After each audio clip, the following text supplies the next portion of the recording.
What's up, Legion? Welcome to I Still Call It a Lariat. We are a pro wrestling podcast. We are a pro wrestling podcast. I don't know what level we sit at anymore in this day and age. My name is stevezapf. I am the glorious and unrivaled leader of this podcast. With me, as always, my boy Hound. Hound Dog, how you doing today, buddy? I am doing great. Thank you for asking, sir. Legion, wonderful to speak to you again. I hope that your day has been filled with fun and frivolity. And if it hasn't been filled with fun and frivolity, I want you to freeze some lemons and then go out there and throw them at the people who robbed you of your fun and frivolity. Because that is a bunch of horse crap. That is crap. I will not stand for this. Luckily, we're sitting. Yes, that's a beautiful thing. We are sitting. I mean, we are old, we are fat, and we are lazy. But yeah, there's that. So I mean, it's just know that with all the fervor and might, I shake my fist at whoever stole your fun and frivolity. But yeah, no, things are wonderful, man. Thank you for asking. Excited to chit the chat, if you will. So today's episode is another one of those times where me and Hound leading into WrestleMania, and Showtime is coming on this week as well. We have decided we are talking about stuff we want to talk about before WrestleMania. And today's topic of conversation are generalized talent involved in the wrestling business, whether it be someone behind the scenes, wrestlers, managers, that are not currently in WWE's Hall of Fame that Hound and I believe probably should be. With that said, to go along with some of the topics that we are talking about in the next week or two leading into WrestleMania, we are, as a show, are conducting a series of interviews. There is a ton of talent that we're talking to, whether it was Rudy Boy Gonzalez from the Texas Wrestling Academy and the head trainer of the Shawn Michaels Wrestling Academy, to Brutal Bob Evans. We might be getting a few other guys in there that are really, really going to be interesting interviews, and I can't wait to see it, or can't wait to have them. But Legion, we are just trying to give you such a plethora and well-rounded shows. But the problem is it's also us doing them, so we're kind of what's known as the dumb. I mean, yeah. No, this is going to be good though, man. It's been a long wrestling year. It's been a long, slow Will Cody become Homelander into John Cena is finally telling everybody how he feels after everybody said, let's go Cena. Cena sucks for literally 20 years. 2 decades. I mean, having half of a building tell you suck every day for 20 years, it might grind the gears just a bit. Just a hair. Scotch. Like John Cena doing this bad or abusive relationship thing. This kind of really is an abusive relationship. Like, oh, I'm sorry. I only, towed the ship the entire way. Yeah, it's wild. But yeah, it's been a long year. While granting more Make-A-Wishes than anyone ever will or ever has. Yeah. And I will say I don't know how I feel about the proposed main event of WrestleMania not involving a title. I don't know. I kind of think what this leads to now, for those of you who have not witnessed it, is now the three-way match between Seth Rollins, Roman Reigns, and CM Punk will be the main event of night one. I think that means that Jay and Gunther open one of those nights. Well, yeah, I mean, as I was understanding it, because when they were saying you're closing the show, I had this very odd feeling that somehow those three were closing night two, and I was like, how do you not have Cena and Cody close the show? But then again, that's me not thinking through everything and forgetting that WrestleMania is 2 nights. I mean, it's we're we're only a couple years away from being like, it's April, it's WrestleMania month. 30 nights of WrestleMania. 30 nights of it'll be like Christmas, like 12 days of Christmas. It'll be 12 days of WrestleMania. No, please no. 5 Bob Hollies. One Bob Holly was too many. Like that right there is proof that you're on the naughty list. You get nothing. Perfect. I deserve nothing. All right. So before we get into the topic, of course, let's talk about our nonprofits. First and foremost, Tap Cancer Out, a series of jiu-jitsu tournaments that helps out with Alex's Lemonade Stand, American Brain Tumor Association, Isabella Santos Foundation, Little Pink Houses of Hope, Camp Sunshine, Christopher's Haven, the Sidney Kimmel Comprehensive Center at Johns Hopkins, CureCervicalCancer.org, First Descents. The new one is the Memorial Sloan Kettering Cancer Center, and of course, all of our favorites, Tom Coughlin's J Fund. The J Fund. So before we get into the next one, yeah. By the way, that was a good J Fund, Hound, and you're not so rumbly in the tumbly today. So, being your before we get into the other ones, I just want to bring this up because it's Tom Coughlin and the Giants, and are you in the under the belief that your Giants are just fulfilling the Manning prophecy by not drafting a competitive quarterback this year? No, I am of the belief that the only two W's the Giants are going to have are Wilson and Winston. There will be no W's in the schedule. They just grab two quarterbacks with W's in the name. That's it. Do you listen or do you watch any of the Benchwarmer Brandon stuff where it's him playing all the parts and like they're like, let me introduce you to new quarterback, Jameis Winston. Oh hell yeah! And it's your number one wide receiver. And it's like, what are you happy about? It's like, man, it like this is the best option for us outside of having an actual competitive quarterback. Like if there was ever a screw it, my wide receivers down there somewhere quarterback, it's Jameis Winston. Winston, how you feel about getting me 200 targets this year? Only 200? Love it. And then they brought in Russell. Oh man! All right, let's get on to our other nonprofits. Sorry, stuff. we had a crazy technical difficulty there. You froze. So I was like, completely. He's saying a thing, and I'm like, oh. No worries. Let's get on to the other nonprofits. Of course, the American Red Cross and their varying disaster reliefs. We had Mr. Brock on last week that really shone some light onto how much they truly help with all this stuff. Again, to rehash a little bit of his stuff, he had his house burned down a few years ago. And within a few hours, they were there with gift cards and the ability to get prescriptions and things like that. And in his opinion, it is a completely worthwhile organization, and they do some great work.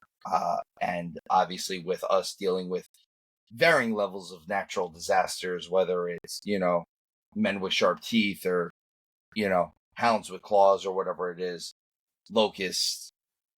We are entering the end times, and I feel like the American Red Cross are about to have their hardest work cut out for them. Yeah, I mean, if they're going to be attempting to handle things on a biblical scale, it might be a little harder than just what a nonprofit can do. Yeah, I mean, I need an old priest and a young priest. Listen, I'm pretty sure nobody has a Revelations end time, survival kit outside of what is written in the book. So let's hope we're not quite there yet. Oh, all right. And the last one that we are always helping out with is, of course, Chris Bay's GoFundMe.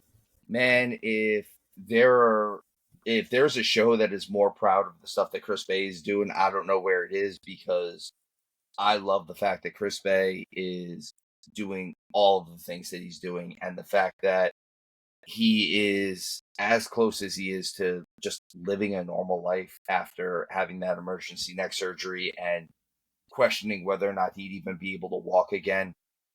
I'll tell you what, those are wins. Those are major wins, and I am willing to bet that if he's that determined, that at this point he's already in that area, I wouldn't be surprised that if he really put his mind to it, he can get even further in life. And I know it's in his mind that he wants to just keep going forward and doing that stuff. And the stuff with Chris Bay, Hound, you say it all the time. It's inspirational. It definitely is. I mean, every one of us, I believe every single person walking the planet, we all have spotlight syndrome. We all think that every decision we make, it means so much more on a macro scale than it does when it's truthfully only affecting us. And walking outside thinking that people even notice us. I'm as tall as I am, and I'm in a whatever color shirt this is, brownish yellow right now. All people would see walking by, tall guy, brown shirt. Like nobody's sitting there being like, "Oh my god," and then analyzing me, and then going home and having thoughts. And we're all guilty of thinking stuff like that. So being able to shut out everything around you and focus on what it is that you're doing, and then saying, "Okay, how can I use this to uplift some people around me and drive some people forward?" And it gets people out of their own little fear bubble, if you will, and starts walking with boldness. So sometimes and oftentimes they what do they call that? The silver lining. Silver lining. And it's, well, with Mr. Bay, it might be a golden lining for all we know. And that's my hope. I'm just saying, Chris Bay, he is proof of what the human spirit can accomplish as far as I'm concerned already. Yeah. And I don't think he's anywhere near being done. So Chris Bay, as always, our prayers, our thoughts, our hopes are with you. But with that, Hound Dog, wrestling talk. Rumor that we talk about wrestling here. Okay. I mean, the rumor is true. Now, I'm just glad they don't expand upon that and say, we talk about wrestling well. Or we talk about wrestling correctly. Yeah, it's tough. Like, we speak on wrestling. We say collections of English words that form sentences that occasionally are coherent about wrestling. About wrestling. Yes. So, again, this is a topic that I think is a fun topic for us. This is involving guys that I think our list is a group of guys that we are fans of, all of them as well. So it's going to be a fun topic. And the first one I want to start with is Jim Johnston. For those in the current wrestling world that don't necessarily know who Jim Johnston is, he was the main composer for pretty much all of the greatest wrestling themes ever. I'm going to say ever. So he was the lead composer from the time of the Attitude Era, at least until about 2010. So he did Undertaker's music. He was also in charge of when guys brought or had music that was from outside the company. He was in charge of doing that as well. So like when Kane was coming down to Finger 11 for a while, and you were like, Finger 11, it's mom rock. And then all of a sudden Jim Johnston, dialed it up enough to make Finger 11 seem like the coolest thing that Kane ever came out to. That was Jim Johnston. The only person who has their finger marks or their fingerprints on kind of more famous people than maybe him is Jimmy Hart, as far as musical stuff. You're not wrong. Just think about, and it's for us growing up, the most iconic wrestling song, there's sounds that you instantly know what's happening. The glass shattering is one. And the opening notes to I Am a Real American, the dun, dun, dun, like once you hear those four, you're like, you're ready to pose and, be a real American. Or boo the guy that's coming out for it. Yeah, or boo him out of the building. But it doesn't change the memories that come back from when you were younger, or down to every variation of If You Smell. Like, again, Jim Johnston. All his handiwork there for all of it. And to be that creative, to be that in touch with the times and understand what the show is attempting to deliver, And that's one thing. If you go back to the Attitude Era, the songs were edgier. They had more grit to them. And then as we entered the PG era, the edges were, it's, They were they were sanded rounder. down a bit. Yeah, they were safer to work with. I always like, if you ever listen to some Jim Johnston interviews, I know the movie Beyond the Mat is kind of faux pas at this point, because unfortunately Barry Blaustein did it by telling lies and slander about some of the wrestlers, or lies to the wrestlers to make sure he could slander them. But Jim Johnston's part in that is he talks about how he creates it, and he wants the music to represent the wrestler. Like the wrestler, the music is the wrestler. So like when he did Vader's music, it had a very bum, bum, bump, because that was how Vader was coming to the ring. Taker's music had a very specific feel that was just him. A bunch of those guys, Bret Hart's music felt like Bret Hart. It had that nasty guitar riff right off the bat, and then like it felt like that was the Hitman's music. Like, yeah, he's gonna come out and put his arms out and wear a pink jacket, and it was cool because it was Bret Hart. Absolutely. And wouldn't be a show with me if I didn't have something to say that involved us with everything in Legion. So I can't remember which Mania it was, but Steve, myself, Showtime, and a collection, a menagerie, you will, of our idiot friends all went to Mania together. That would have been WrestleMania 29. 29.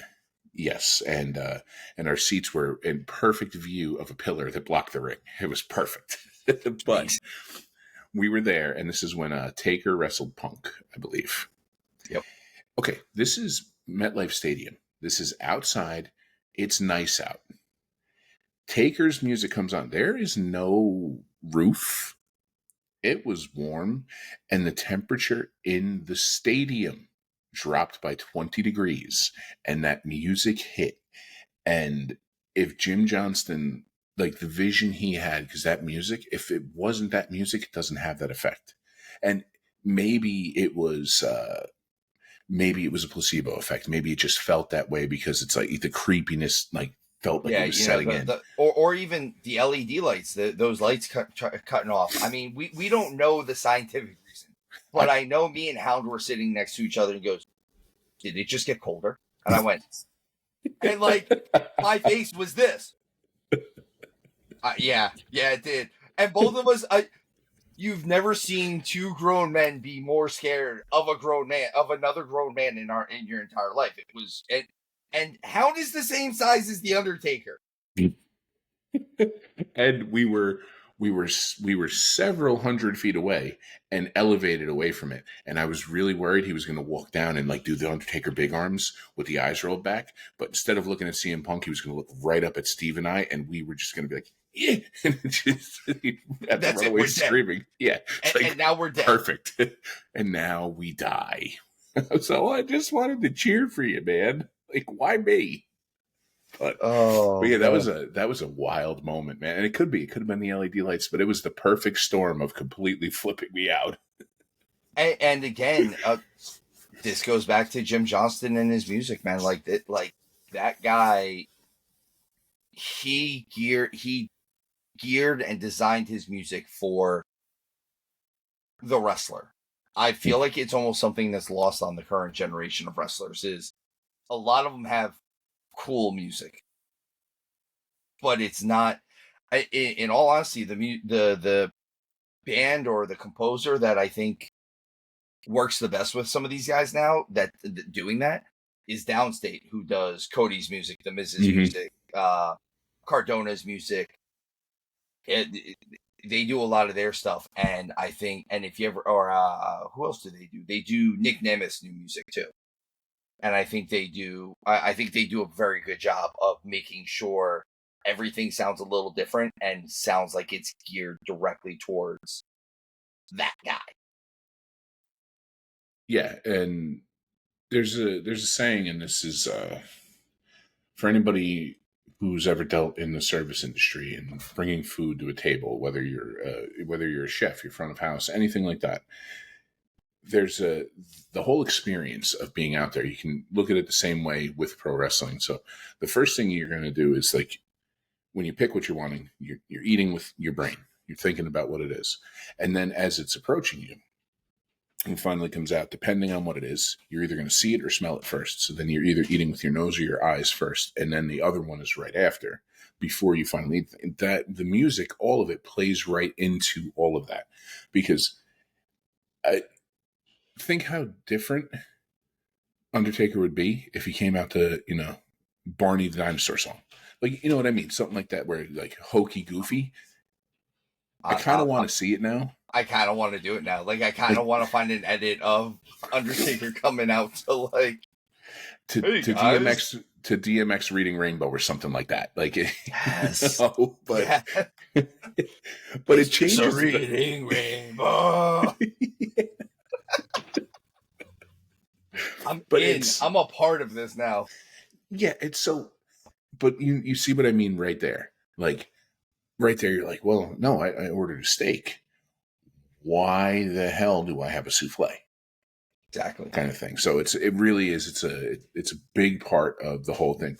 Look at Cody's music right now. I understand that that's downstate, but Cena hit it right. Like, that whoa is with the big arms pose is such a big part of everything. The entire crowd does it. Even when Finn Balor was coming out to the cool, creepy or orchestral piano stuff and like doing that stuff, it's those little things. They're and it's definitely missed. I mean, I've seen the music get better. Like, think of how generic Braun Breaker's music was. It got switched up a little bit, but it was just like, here you go. Like, I was like, cool, man. Like, okay, a garage band of 12-year-olds put that together because they all learned how to combine 3 chords. And then they at least, like, incorporated some Steiner stuff into it, like the siren and stuff, which was necessary, man. Like, I want to know that it's a Steiner coming out. I don't care if he's not using the Steiner name. He's a Steiner. And man, is he a Steiner. He am a Steiner. He am doing Steiner math. Look. The greatest promo of all time. Is it? No, it is. Listen, you know what? At the age that Scott Steiner is, I want you to go tell him that that's not a good promo. No. Scott's still gonna beat me up today. But Mom, it's a 50-50 chance, but really it's more like 75-25. And then you added the fact that I have an additional 66% chance, whatever it was. But in the end, he had like a 712% chance of winning, and it was wonderful. It's perfect. Perfect. All right, let's go on. Jesus Christ. All right, let's go on to the next guy. This is a gentleman who I truly believe, if he had not gotten hurt, if he had not gotten into his accident and had his entire ankle rebuilt, especially going into the Attitude Era where his character was so off the wall and his athleticism, Brian Pillman, the loose cannon, Flying Brian, whatever you want to call him, is a world champion. Yeah. I think he becomes a world champion. I think if he doesn't have that accident, he doesn't hurt his ankle, he doesn't do those things, he doesn't have the rods in his ankle and has to take the pain pills for him, Brian Pillman becomes a world champion in the WWF or WWE.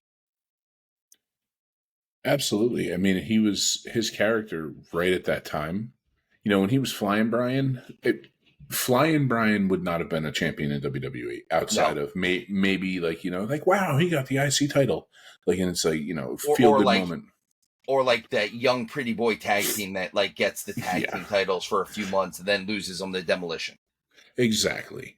But the loose cannon and all the stuff, I mean, Legion, if you haven't seen it, go back and do yourself the service of watching when Stone Cold broke into Brian Pillman's house, and we all thought that Brian Pillman murdered Stone Cold because I am pretty convinced that was an actual pew-pew in his hands.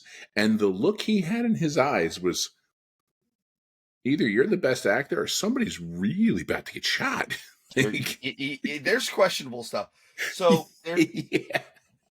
there's a lot with Pillman as to why he's not in the Hall of Fame. A lot of it was said because of kind of the circumstances around his death, around the people that he was surrounding himself at the end, his wife, things like that. With that said, I know technically, I guess he's part of the Hart Foundation. So when they put the Hart Foundation in, he's sort of kind of in there. But I think the fact that they're employing his son now, I think that gives them a little bit of more of an opening to kind of revisit this. And I think it's been long enough where the stuff that would keep him out, I think we're at a point of forgiving on a lot of this stuff. Like, I think we're realizing a little bit more, like, different levels of disease and things like that. And he wasn't a criminal. He wasn't, I don't want to say he wasn't a womanizer because he was on the road and he was a wrestler. I don't want to say stuff like that, but he wasn't knocking over banks, and he wasn't, some of the other things that people are being kept out for. He wasn't doing completely deplorable acts. If anything, he's the reason why we were able to blur the lines of realism. Yes. And truthfully, when it comes to, there's only one wrestler who kind of should just be Voldemort, where like we're not afraid to talk about him, kind of thing, but it's still like it's just a subject you don't go around, and that's Benoit.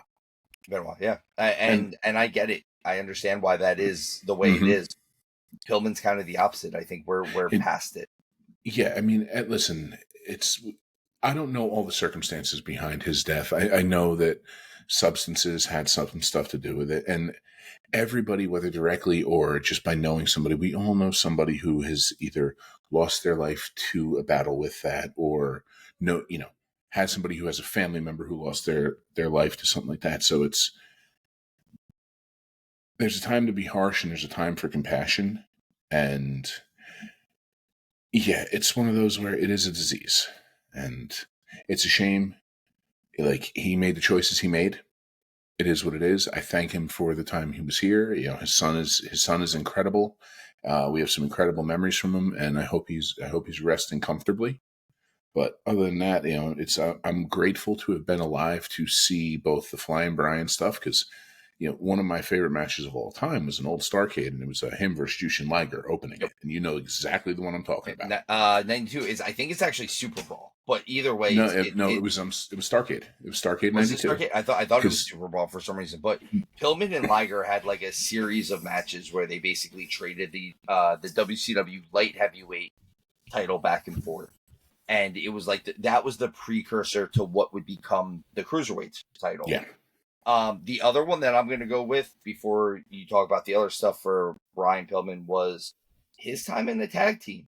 The Hollywood Blondes held the combined NWA and WCW tag team titles. Yeah. And they had a feud with guys like Keith Steamboat and Shane Douglas. Yeah. Absolutely. He was ahead of his time as well. And then the first one to truly blur the lines and everything else, it was Brian Pillman. He's one of those where, unfortunately, and we talked about this before the show, if you're into like comedy and stuff like that, you'll hear people use the phrase, well, that's a comedian's comedian. I mean, like, all the comedians love him because like he's ahead of his time. And unfortunately, Pillman kind of in some ways was a wrestler's wrestler. So I understand that there is a disconnect, because it's not something that the hardcore fans who love him will be able to latch onto it. But the things he was doing for the most part was not an easy latch for the casuals. And exactly. It was more easily forgettable, which is a shame, because he's not forgettable at all.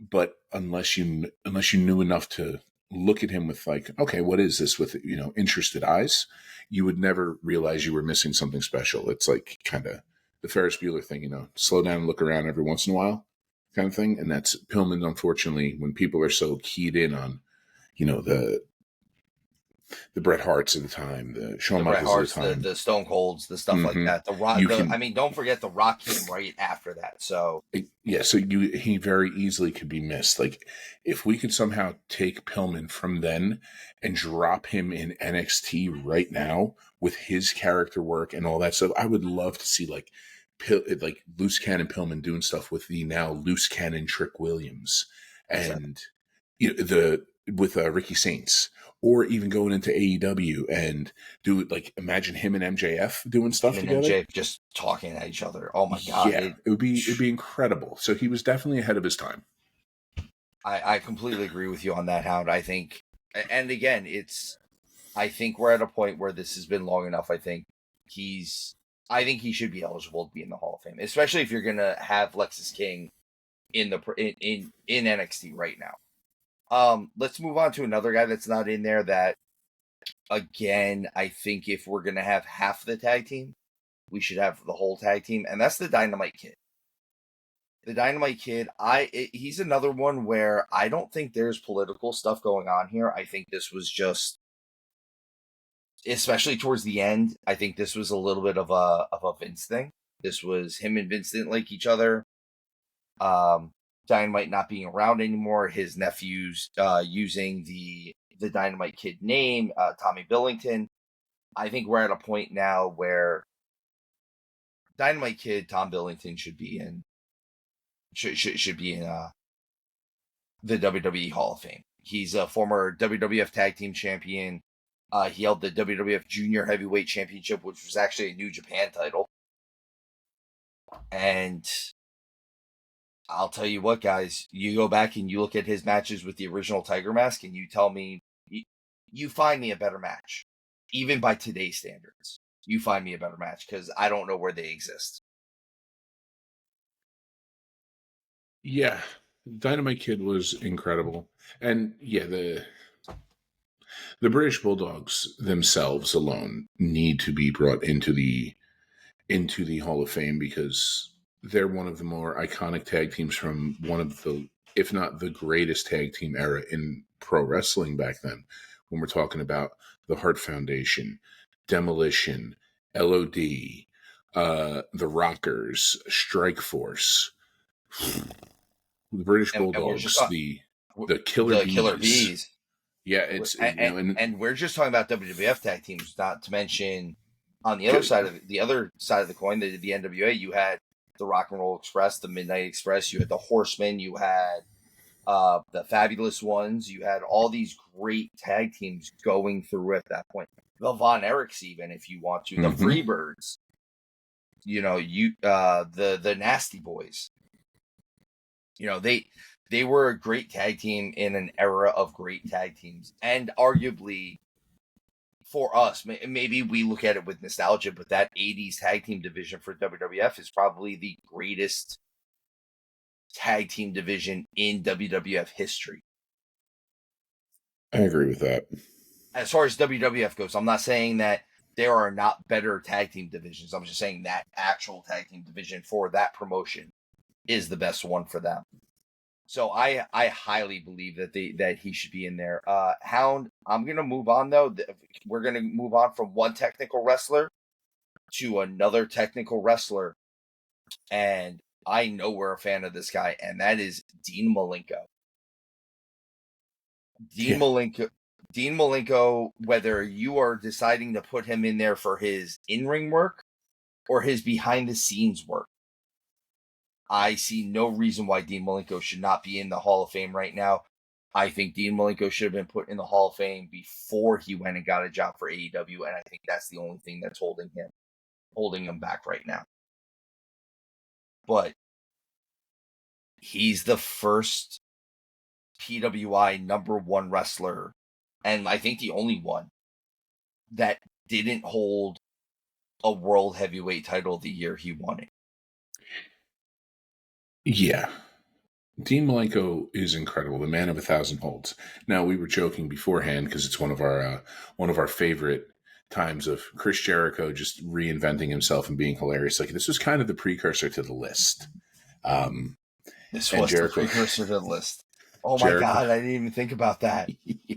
So Jericho goes out with a scroll of paper with It was like 1,000 printer paper. For Yeah. the kids that don't remember, it was the dot style, the dot matrix printer paper where it had like dots on the outside of it, and like just let it hit the mat too. So funny. And he's sitting there, he's like, he's not the man of 1,000 holds, he's the man of 993 or something. And he says arm drag 4 times. Yeah. Arm drag, arm bar. And then Jericho's it's going, well, I'm the man of 1,003 holds. And it ends with the 3-handled, moss covered family credenza. Schoolboy. So good. It's so so good. And that feud that he had with Jericho, that Malenko Jericho feud, was so good. Again, I'll challenge you to find better in-ring work between Malenko and Jericho. It's definitely, yeah. Good luck.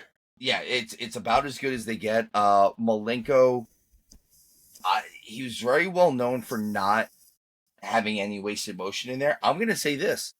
If we don't have Dean Malenko as the WCW Cruiserweight Champion, Rey Mysterio doesn't do all the stuff he does.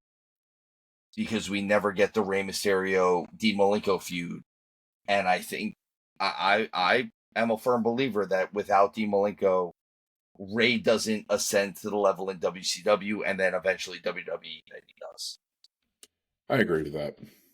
I completely agree with that. It's Dean Malenko. If you go back to the WCW times in the Cruiserweights, I challenge you to find a bad match, because I'm going to list just a couple names like you just said there. You know, we've got, think of Malenko and Jericho, Malenko and Mysterio, even though we just mentioned that he's kind of Voldemort-y, but Malenko and Benoit, Malenko and Juventud Guerrera, Malenko and La Parka, Malenko and Psychosis.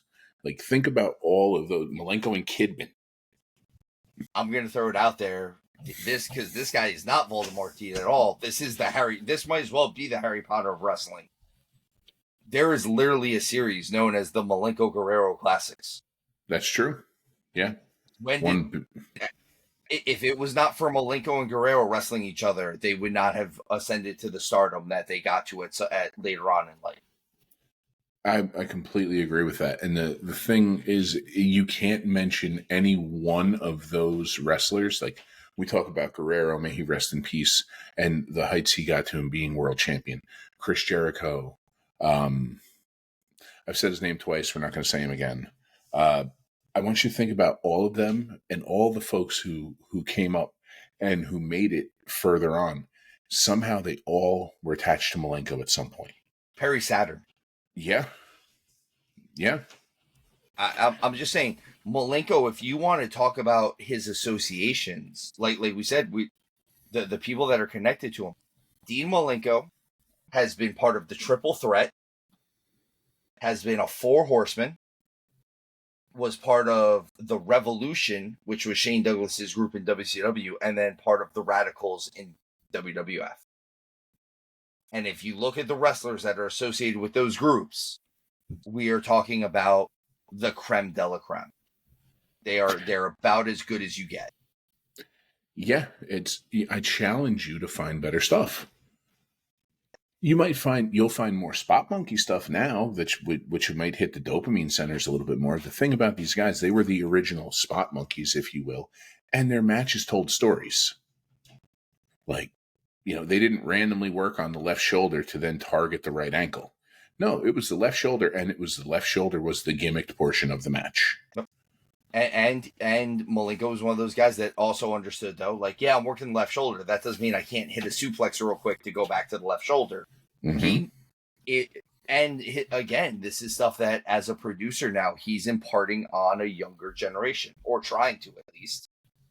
So I think there's no reason why a guy who is a former WCW Cruiserweight Champion, a former WCW US Champion, WCW Tag Team Champion, WWF Light Heavyweight Champion, and behind the scenes holds the credentials that he does, he deserves to be in this hall.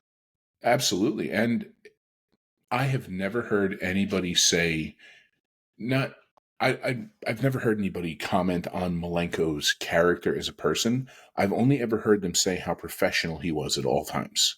At all And times. so, which to me right there says that he's 100% what you see is what you get. And even every one of us has days that we're not proud of. Every one of us is not our best selves. We have all woken up, stubbed a toe, to then fall down, to then go to get in the shower, and the shower water is slightly too cold, and you go to turn it on, then it becomes lava for a second. So now your skin's on fire, and then all of a sudden your coffee spills, and you're driving to work, and we've all had the day. The stub toe led to everything, and then we get to work, and somebody's like, "Good morning," and then you tell them that you hope them and their entire bloodline bursts into flames. I understand this escalated a little bit too quickly. We may have taken things a bit too far. The sad part is I've heard Hound say these words. I believe the term was "I'll rape your soul." I don't know. I have never said anything like that. How dare you? How dare you say those words over the interwebs? None of that has ever happened, ever. Never. It was a tan. He got a tan. How would I know? I wasn't even there.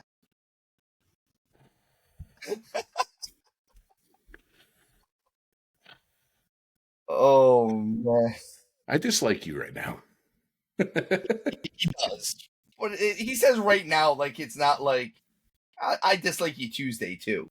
I mean, yeah, it's fair enough. But yeah, that's Malenko. You never hear anything about him showing up and being exactly what was needed every single time. He was, I've never heard anything other than him being a consummate professional.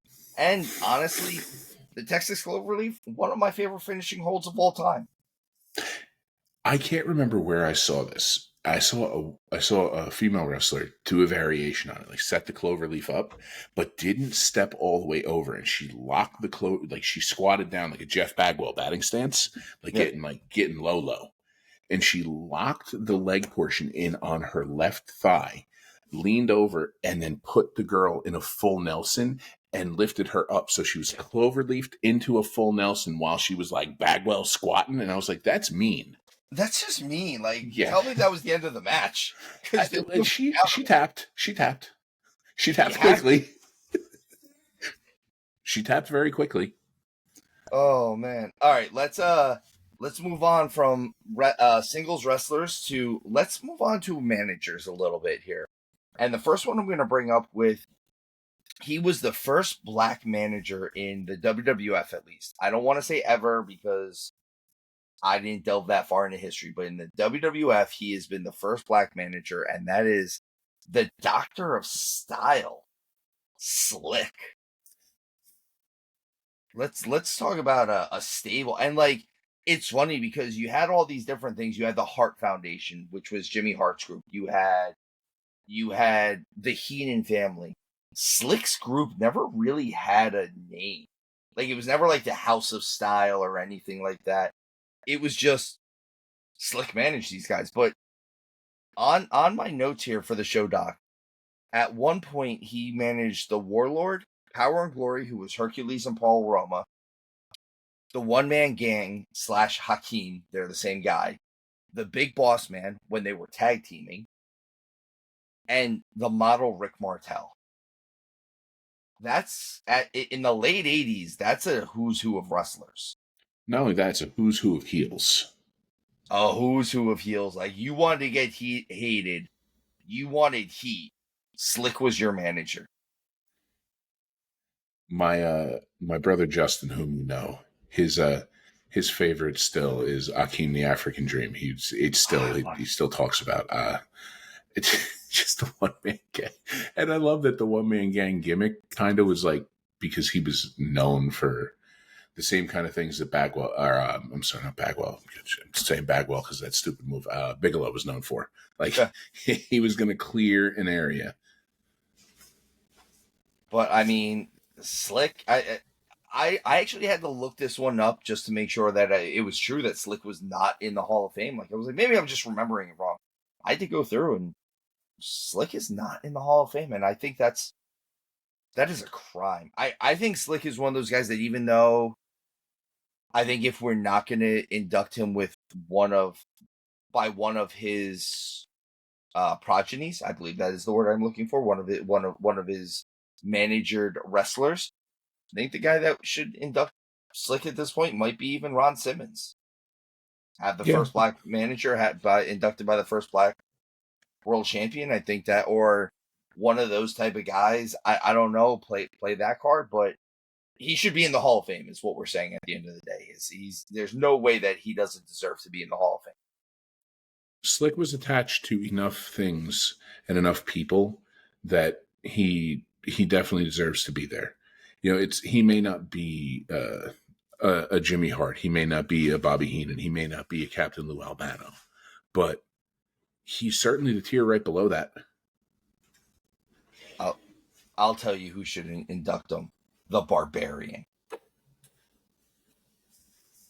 So that I can't understand a word that either one of them say.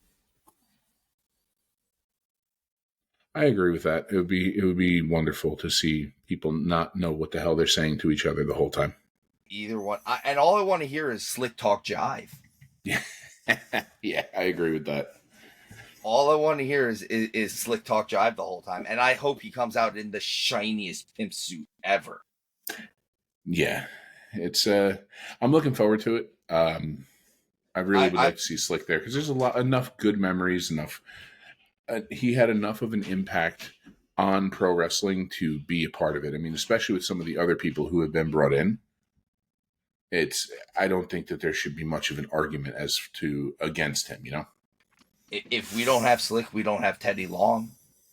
I agree with that. Right? Like that's got to be a thing. So again, moving from Slick to another manager, and I'll combine this whole group together. I think that Jim Cornette and the Midnight Express should all be inducted into the Hall of Fame right now. Cornette has said that they've never asked. He doesn't even know if he would accept it if they did. But on a managerial side, between the Midnight Express, Yokozuna, Owen Hart, the British Bulldog, the Heavenly Bodies, his work behind the scenes, Jim Cornette's resume speaks for itself. Whether you like him personally as a wrestling fan or you don't like him personally as a wrestling fan, I think he deserves to be in there. The Midnight Express as a tag team absolutely deserve to be in there, no matter which incarnation you're doing. There's not an argument against for any of that. And that's the thing. It's other than there's some politics behind the scenes because Cornette will ruffle some feathers, and it's okay. I get the whole Pete Rose MLB baseball Hall of Fame thing because of him betting on games. Okay, there also needs to come a time where we kind of let that go, especially since it would be posthumously for Pete Rose at this point anyway. Which again, I'm going to feel really dumb if they did put him into the Baseball Hall of Fame, and I'm just I'm misinformed at the moment. But nope, not yet. Yeah, so it's he's in the WWE Hall of Fame though. He definitely is. Him and Kane, he definitely got tombstoned in a chicken outfit. Yeah, there's not an argument really against Cornette or the Midnight Express, other than somebody has got their feels hurt, and at some point we need to do what's best for business, and sometimes what's best for any business is celebrating the successes of the past, even if you may not like the people who had the success from the past. Exactly. And just so everyone's aware, when I'm stating about the Midnight Express specifically, I am going with the three main members of the Midnight Express. I'm going Dennis Condrey, Bobby Eaton, and Stan Lane. I know technically you could say it's a stable. You could say that there was the new Midnight Express when Condrey left and it was Bobby Eaton and Stan Lane. Those three guys are the Midnight Express in my mind. And Dennis Condrey, amazing work. Stan Lane, amazing work. And Bobby Eaton is a goddamn prodigy. 100% he is rather. I mean, at this point, you have to say was because it's days are a little bit past for those gents. But and I mean, those guys, they both versions of the teams have held the NWA Tag Team and NWA US Tag Team titles, which Hound will attest to this. The NWA US Tag Team titles might be the nicest tag team titles in the history of wrestling. They are gorgeous. I am somebody who, at some point, after I'm done with the renovations and everything that I'm going to do here, and I sell off this place and move into a different home, I would like to have a collection, use the word again, a menagerie, if you will, of varying title belts, all either displayed in a case or on a wall, and just being like, hey, I'm dumb and got all these things. With the centerpiece being the Saudi title? With the centerpiece being the Saudi title, or and not just a replica, like one that's the actual title. Listen, I'm not going to risk international troubles to gather that from the Kingdom of Saudi Arabia. I can get the replica. It's fine. We can just pretend that I went there and I committed all of those crimes, that are frowned upon to obtain this. But yeah, it's the NWA US Tag Team title belts are some of the most gorgeous ever, and we've had this discussion many times about and actually Legion. Let us know in the comments, what is your favorite belt design of all time? Like, give us a thing, because I'll tell you right now, and this is giving you a kind of a freebie here, and Steve may agree with me on this. The two that sit near the top for me are the old WCW television title. I do love that belt. And the NWA domed globe title. I do like that one as well. So I will say this. I'm not going to give an opinion just yet, because I think this might end up being another one of the shows that we do is beautiful title belts. Or I think this is going to be one where we do have to pull Showtime in on, and we just give a top 5 of what our favorite title belts of all time are. We may even have to resurrect a former co-host and get his take on things too for that. Get a certain Esquire in here. Yeah, he can stop esquiring for a moment, and he can give his 2 or 7 cents on the matter. He can't afford the 7. He can't afford the 7. I can't afford the 7 either. So we're in the same boat there. We're in the same boat, Scarps. I'm capped off at like 4 cents. It's even that, man. That's a tough ask. That's at my absolute biggest. But so I see no reason. Again, Jim Cornette, Midnight Express. Let's get these guys in the WWE Hall of Fame. If you're gonna call your Hall of Fame a wrestling Hall of Fame, you need to have these guys in there. Yeah, I completely agree with that. So moving on from one tag team to a tag team that I think absolutely deserves to be in there for their WWF work, and that is Demolition. And I'm going to say all 3 members. I'm not going to say all 4 members. Technically, there was 4 members of Demolition. For the deep cut one, technically, Smash was not the original Smash. Barry Darso did not originally play Smash. It was originally Moondog Spot was doing the Smash gimmick, and people started chanting Moondog at him. After 2 events, they moved Barry Darso into it. So, but the tag team champions that were Demolition were Billy DX, Barry Darso Smash, and Brian Adams Crush. Not to be confused with the Brian Adams that Canada has consistently and repeatedly apologized for. They have consistently and repeatedly apologized for it. But yeah, Demolition. Let's talk about it. I remember very vividly the first time they came out. Now, at least first time I saw them, I should say, not the first time they came out. The first time I saw them, I was like, these guys are scary with their leather studded masks and this, that, and the third.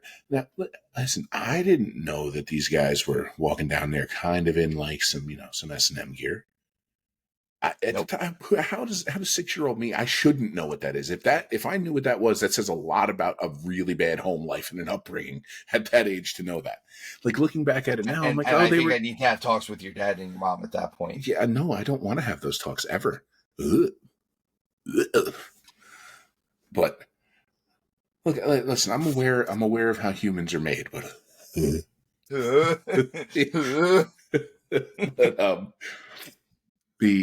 now, like, I'm like, oh my gosh, they're just gimps. But let's as much as it's a goof, that Demolition were a big part of that time, and they were their finishing move was definitely iconic for the time. The backbreaker and then the elbow drop from the second rope, and they were and big dudes. they were definitely big dudes. The Their music definitely is one of those, another one where you knew what was coming right away, and they were out there looking like, in hindsight, looking like gimps, but at the time, looking like badasses. At a time when we were talking about the Steiners and LOD and groups out there who were known to terrorize the locker rooms because they were just legitimate badasses. And it turns out the Axe and Smash, probably the two biggest marshmallows ever, like the sweetest humans on the planet. Like, they're just grandpas. That's all they are. They're sweet, and be nice to those gentlemen. And if you're at a WrestleCon and you see them, go up there and just go say hi. Like, and because they're there and they're still in their face paint and they're doing the thing, and I love it and I appreciate it. And I have a lot of very fond memories of Demolition.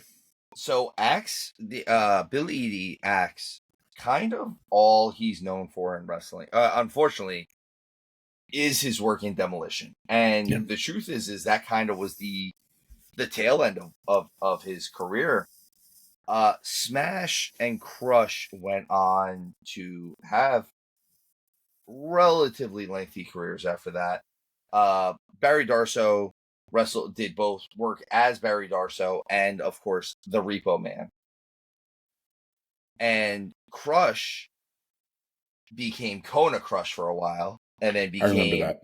And then transitioned from Kona Crush into fake Japanese Crush, and then went back to being Brian Adams.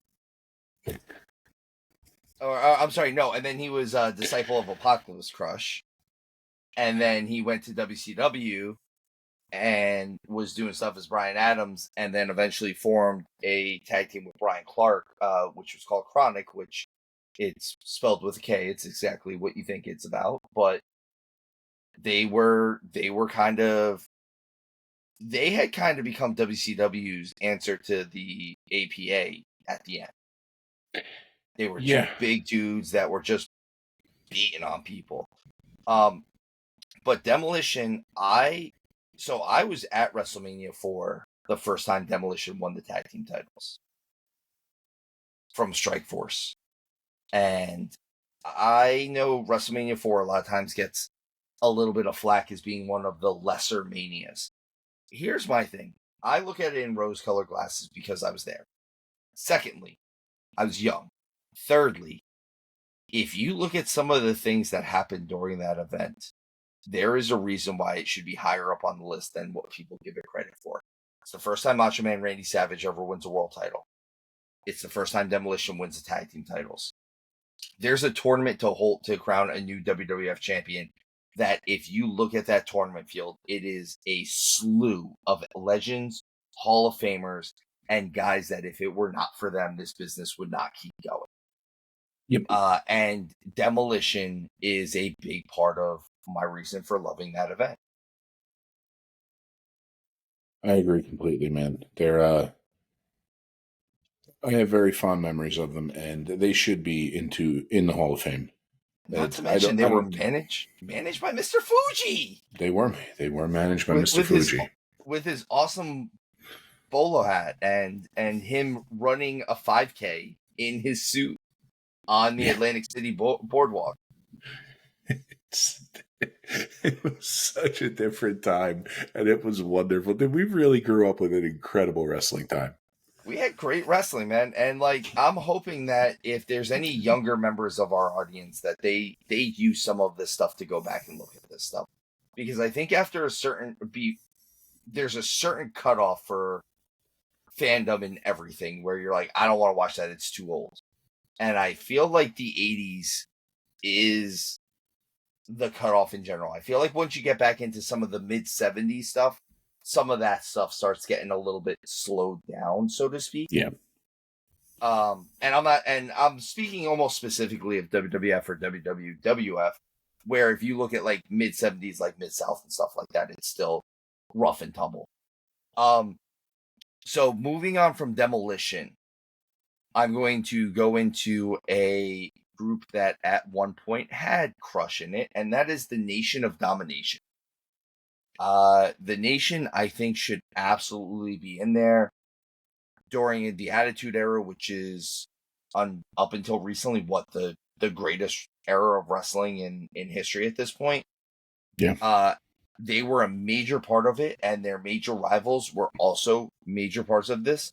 The Disciples of Apocalypse, the Los Boricuas, which were both formed because of the Nation, and then DX, which in my version, in my vision of this, is the best version of DX, the Hunter Hearst Helmsley led DX with X-Pac and the New Age Outlaws and China. Yeah, the Nation is a key portion of that time, and it was faction warfare. It was right absolutely faction warfare. And at any point, depending on the week, depending on what was heading into what, at the time, there were still pay-per-views, and they weren't just premium live events. We didn't know which faction was dominating. And, not to play off of them being called the Nation of Domination, but there was definitely a time when the Nation certainly had, everybody under their thumb. And then there was the times where, everybody got one up on them. It was a beautiful time. And every member of the Nation, for the most part, is incredible. I mean, even so, obviously the version of the Nation that everyone is going to know is Farouk, Ron Simmons, if you will, Mark Henry, Kama Mustafa or the Godfather, D'Lo Brown, and The Rock. But let's not forget when Farouk first formed it, and he had like PG-13, the white rapping tag team, and what was their manager? Was it Clarence Thomas? I believe it was. It was either Clarence Thomas or is Clarence Mason the real lawyer, and Clarence Thomas was what they called him. It's one or the other. I forget which way it goes. Isn't Clarence Thomas the Supreme Court justice? I think so. It was like a complete ripoff of. It was completely.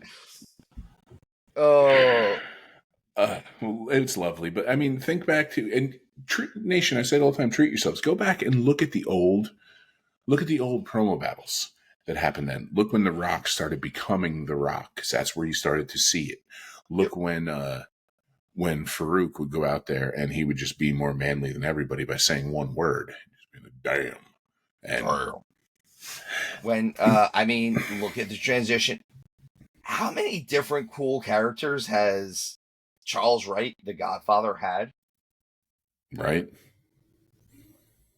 Papa Shango. He was the Godfather. The Godfather. Kama Mustafa, the ultimate weapon. Which, again, I don't want to fight him. No. He's like besties with The Undertaker. He can handle himself. Allegedly, they got into a real fight, him and Taker, over a hat. just get a second one and give them each one of the hats. I'll buy it. Apparently, the Godfather had a hat, and Undertaker was like, "Oh, that's a nice hat," and Godfather was like, "Here, put it on." And he goes, "No, I don't want it. It's your hat." He goes, "Just put the hat on." And I guess he did for a second. He's like, "Okay, now." He's like, "No, keep the hat on. Wear the hat all night." He goes, "No, it's your hat. Like you should have your wear that." And then it turned into two 6'8" dudes beating the crap out of each other. It's my favorite part about the things that come out with these stories is you realize that these are some grown ass men in the back who take no nonsense, and every one of them is a petulant, petty 12-year-old on They're a all temper children. tantrum. I love it. You know what? It makes me feel better because when I'm a petulant 12-year-old child at damn near 43 years old, I feel better about my life now. It's when I had a moment at work this past week where I was not my finest version. I may or may not have said a few very not nice words to several people. They might have had 4 letters. And most of them did. It might have been just variations of the same 4-letter word. It did. I mean, I used it in about every context you could. In one sentence, I was an overachiever. But but we've all had those moments. It's so lovely to hear these stories. And my favorite part, and this has nothing to do with it, is you hear about all these stories of all these people, and then if Haku walked in the room, everybody would shut up. I'm like, nope, we're done. I don't want to fight you, man. Like it's okay. Or like Harley Race. Yeah. They say, what was it? Barbarian and Harley Race are the only ones that might survive Haku. Well, like Harley getting sent to Japan because Ric Flair was defending the title. He wasn't booked.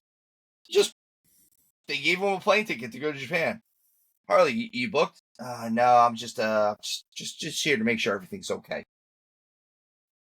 What do you mean? Don't worry about it. Just in case. Just in case. Jesus Christ. Yeah, I love those stories so much. Oh man. But Legion. Lovely. So that is our list of a group of talent that we feel is highly deserving of being in the WWE Hall of Fame. Guys, whether it's title belts that you want to see us talk about or other talent that you think should be in the Hall of Fame, as always, please let us know. We want to hear from you. Our numbers are vastly growing, and we are so happy about that. But Hound, as always, I love having you on here. We will be returning later on in the week with more interviews. Also, we will be doing our AEW Dynasty review later on this week, as at the exact time that we are recording this, the show itself has just started. Yeah, and we should probably do our job and watch the wrestling. We should probably go watch wrestling. We're supposed to talk about it. Yeah, I mean, especially you and I. You and I are the ones to talk about AEW. That's what I'm saying. I just don't want to. I just don't want to see Moxley keep the title. I don't know. I could see it going either way tonight. Listen, okay. I don't believe that it will. I believe that it will be. I believe it will be something that we're not exactly thrilled about. But it is what it is. We will find out in about 4 hours, basically. So with that, Hound Dog, you want to send the Legion off? Absolutely. Legion, thank you, as always, for tuning in and giving us your single most precious resource, your time. I hope that you have an amazing week ahead of you. Take care of each other. God bless. And as always, guys, remember, tuck your chin when you bump.